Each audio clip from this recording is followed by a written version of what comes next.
నేను గత 3 సంవత్సరాల క్రితం 10,000 రూపాయలు నాకున్న 9 గుంటల భూమిని పెట్టి అగ్రికల్చర్ కింద లోన్ తీసుకున్నా.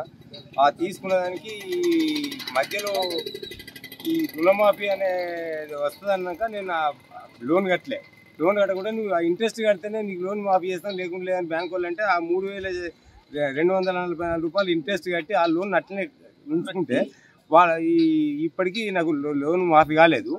మళ్ళీ ఈ బ్యాంక్ పోతేనేమో అగ్రికల్చర్ ఆఫీస్ దగ్గర పోమంటారు, ఆడికి పోతేనేమో బ్యాంక్ వాళ్ళ దగ్గర పోమంటారు.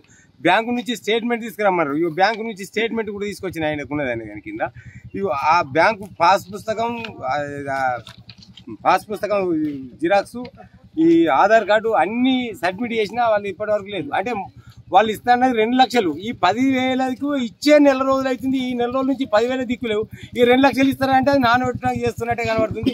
ఈ 10,000 కోసం నేను ఇప్పటికి 15 రోజుల నుంచి తిరుగుతున్నా బ్యాంకుల చుట్టూ, ఆఫీసుల చుట్టూ. ఇంతకంటే ఎక్కువ తిరుగుడా ఏది లేకనే ఇప్పుడు మా నిరసన తెలియడానికి ఈరోజు వచ్చి ఇక్కడ మీకు అంటే మేము పడే కష్టం అన్ని ప్రజలకు తెలవాలి, ప్రభుత్వానికి తెలవాలి అనే దాని కింద మేము ఇక్కడ ఈ నిరసన తెలుపడానికి ఈరోజు వచ్చి ఇక్కడ ఈ వేదికను ఉపయోగించుకుంటున్నాం. పాస్బుక్ పుట్టినప్పుడు ఒక చెక్కు వచ్చింది, అయితే 17,000 రూపాయలు. అయితే 17,000 రూపాయలు చెక్ వచ్చింది. చెక్కును పాస్బుక్ నా చేతిలో పెడితే నేను 15 రోజులకు పోయి బ్యాంకు కాడికి పోయి ఈ చెక్ అని బ్యాంకులకు పైసలకు పోతే పైసలు లేవు, ఇలా వల్లేవని అన్నాక ఇదే చెక్కు తీసుకుపోయి అగ్రికల్చర్ ఆఫీస్కు చూపితే ఆ చెక్కు తీసుకున్నది రిటర్న్ పంపిన అన్నది వరకు దీని పైసలు అందలేవు. ఇక దీని పైసలు అందలేవు. అయితే ఇది 1,30,000 ఉన్నాయి బ్యాంకు శ్రీనివాస స్థానంలో బ్యాంకుల. అయితే ఇండ్లు ఉన్నాయి అని ఇగో ఇది 1,30,000 కూడా ఆఫీసులో రాలేవు. అయితే ఇది ఆఫీసర్ల దగ్గర కొద్దిగా చీకటి పోరాటం ఉన్నది. వాళ్ళు కరెక్ట్ పనిచేయాలి. 10,000 20,000 లక్షల్లో ఎందుకు రాలేవు? ఈ ఆఫీసర్లు చక్క వంపకనా, వీళ్ళు పని చక్క చేయకనా, ఓళ్ళ దగ్గర నేరం ఏందో ఇది ఒక్కటి ఇన్క్వైరీ చేయాలని చెప్పి దయచేసి ప్రజాప్రతినిధులకు ఇస్తున్నా. మరి ఇప్పుడు ఎన్ని వేల కోట్లు చేసినట్టు ఇది? మరి రైతులకు ఇది రైతు పక్షపాతి ప్రభుత్వం, నిజం రైతు పక్షపాతి ప్రభుత్వము.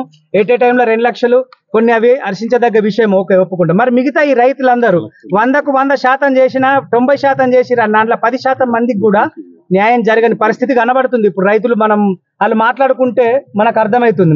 మరి దీన్ని ఆ రైతులందరికీ, రుణం తీసుకున్న రైతులందరికీ ఏ కారణంగా రేషన్ కార్డు అడ్డు పెట్టుకొని వాళ్ళను పక్కకెట్టడం, అది ఎంతవరకు సమంజసం? దయచేసి ముఖ్యమంత్రి వర్యులు, మన వ్యవసాయ శాఖ మంత్రి వర్యులందరికీ మేము రైతులందరి తరపున విన్నపం చేసుకుంటున్నాం.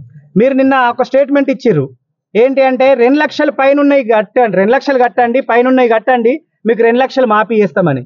మీ మాట ప్రకారం రైతులు కడతారు. కట్టిన తర్వాత వాళ్ళకు రాకపోతే ఎవరు? దానికి ఒక విధి విధానం లేదు, ఎట్లా అన్నది లేదు. అధికారులను అడిగితే మీరు ఒక పేపర్ రాసిచ్చి పొర్రి అంటారు. 10,000 అప్పటి నుంచి పేపర్ రాసిచ్చారు. 10,000 రైతు కూడా వీడికి 3 సార్లు రాసిచ్చిండు, 3 విడతలల్లా. మరి ఇప్పటికీ ఈయనకు తగిన సమాధానం రాలేదు. ఇంకా కొన్ని రోజులు వస్తే మళ్ళీ ఏదో ఒక ఎలక్షన్ కోడ్ వస్తుంది. వచ్చిన తర్వాత ఇది పక్క కోడే కదా, అది రైతులు అనేది వాళ్ళ యొక్క లోపల ఉన్న భయం. ఇది అంటే వారం 10 రోజులు ఇది మనకు ఎప్పుడు ఫస్ట్ విడత జరిగినప్పుడే ఈ వారం 10 రోజుల లోపల దీని మీద సమగ్ర సర్వే తీసుకోలేకపోయారు. రైతులు వాళ్ళు ఏ విధంగా బాధపడుతున్నారు, ఏం జరిగిందని ఫస్ట్ విడతలనే ఇవన్నీ అనాలసిస్ చేసినట్లయితే 2వ విడత వరకు మనకి ఇటువంటి ప్రాబ్లం అనేది ఉండకపోతుంది. ఇప్పుడు 3వ విడత వచ్చింది. 3వ విడతలో దాదాపు ఎక్కువ మంది, చాలా మంది రైతులు 2 లక్షల లోపు రుణం మాఫీ కాని వాళ్ళు చాలా మంది ఉన్నారు. ముఖ్యమంత్రి వారి వాళ్ళు చెప్పినట్టు 2 లక్షల వరకు మీరు మాఫీ వేయండి, తర్వాత అది కట్టితేనే మాకు మళ్ళీ మా రైతులకు రుణం ఇవ్వండి. 2,40,000 ఉంది. ఒక రైతుకైతే 2 లక్షలు మిత్తితోటి కలిపి 2,15,000 ఉంది. ఆ 2,15,100 1,500 ఎక్కువ ఉందని అది రుణం మాఫీ కాలేదు. మరి ఆ 2 లక్షలు మాఫీ 1,500 కడితే 2 లక్షలు వస్తాయని అనేది కట్టిపిస్తాం. మరి ఎలా? దానికి బ్యాంకర్లు ఎవరు కరెక్ట్ ఇవ్వట్లేదు. ఇక్కడ అగ్రికల్చర్ వాళ్ళు మీరు అట్టి ఇవ్వండి మాకున్నది గీడికే అని చెప్తున్నారు. మరి రైతు పక్షపాతి ప్రభుత్వం అన్నప్పుడు రైతు రోడ్డు దాకా రావడం ఎవరికి మంచి శ్రేయస్కరం కాదు. దయచేసి రైతులందరికీ న్యాయం జరగాలంటే ఈ రుణమాఫీ మీద సమగ్ర సర్వే అతి తక్కువ టైంలో 2 లక్షల లోపు ఖచ్చితంగా రేషన్ కార్డుతో సంబంధం లేకుండా చేస్తారా? చేసి రైతులందరినీ ఎవరికి అన్యాయం జరగకుండా చూడాల్సినటువంటి బాధ్యత ఉన్నది. కాబట్టి ప్రభుత్వానికి మేము రైతులందరి తరపున విన్నపం చేసుకుంటున్నాం. 2 లక్షల లోపు ఉన్న వాళ్ళందరికీ 2 లక్షల వరకు అందరికి రేషన్ కార్డులు ఇప్పుడు ఇచ్చే పరిస్థితి లేదు. రేషన్ కార్డులు కొత్తవి రావాలి. చాలా మంది రైతులు ఆందోళన ఉన్నారు. ఇంత చిన్న గ్రామంలో ఇంతమంది రైతులు ఉన్నారు అని అంటే మిగతా పట్టణాలలో అన్నక్కల్లా చూసుకోండి, అన్నక్కల్లా నిరసనలు చెప్తున్నారు, తెలియజేస్తున్నారు.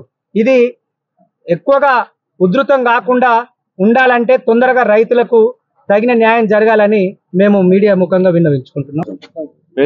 అయితే ఇది పాస్బుక్ పుట్టినప్పుడు ఒక చెక్కు వచ్చింది.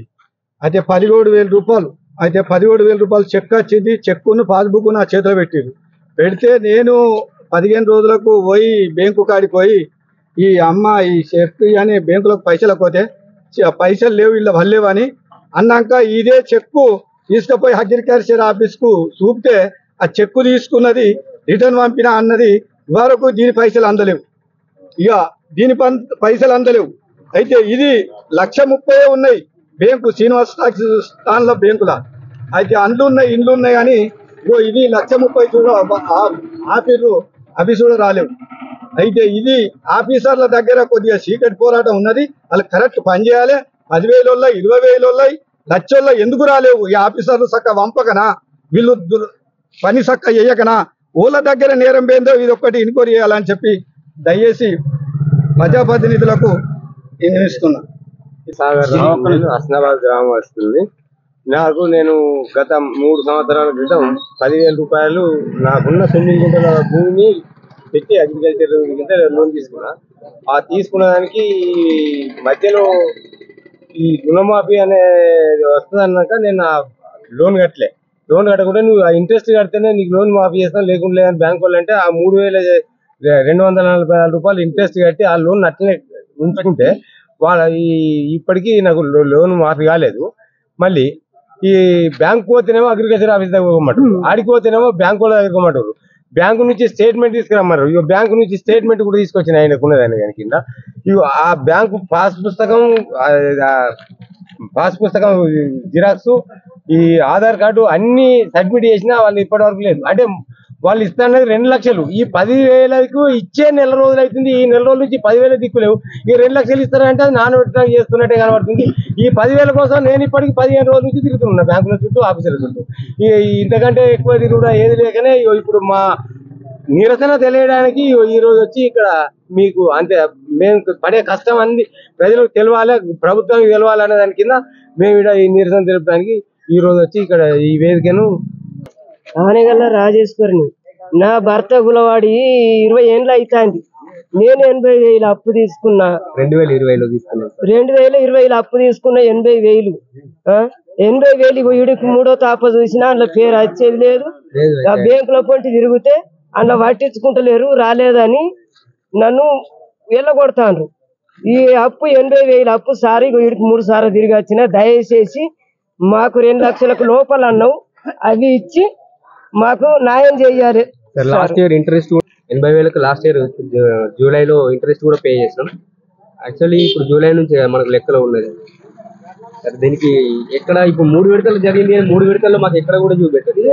పింఛన్ కూడా లేదు, కులవాడ్డాడు. ఇక్కడ వీళ్ళు మాకు కాపీస్ ఇవ్వండి, సరే మేము ఆఫీస్ పంపిస్తాం, పైకి పంపిస్తాం అని చెప్తున్నారు. కానీ మాకు అసలైన తొలి వెలుగు. ఫాలో వాట్సాప్ @తొలి వెలుగు official.